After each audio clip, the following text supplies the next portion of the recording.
IPL 2025-এ Eden গার্ডেন্সে ব্যাঙ্গালোরের বিরুদ্ধে পরাজয়ের পর কেকেআরের দুরন্ত কামব্যাক। কলকাতা নাইট রাইডার্স দুর্দান্ত পারফরমেন্স করে রাজস্থান রয়্যালসকে 8 উইকেটে পরাজিত করল। 152 রানের লক্ষ্য তাড়া করতে নেমে 15 বল বাকি থাকতেই সহজ জয় তুলে নেয় কেকেআর। কুইন্টন ডিককের ব্যাটে ঝড় উঠে গেলেও মাত্র 3 রানের জন্য 57 হাতছাড়া করেন তিনি। 97 রানে অপরাজিত থাকেন এই প্রোটিয়া তারকা।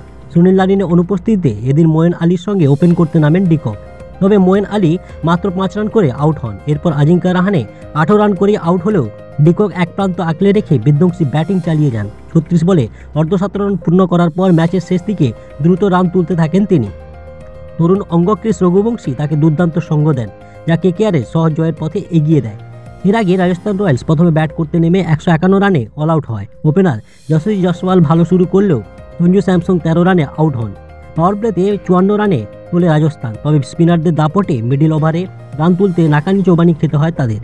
বরুণ চক্রবর্তী ও মোয়েন আলী রাজস্থানের মিডল অর্ডার গুড়িয়ে দেন। রিয়ান পরাগ 25 ও ধ্রুব জুড়েল 33 কিছুটা করে লড়াই করলেও বাকিরা ব্যর্থ হন।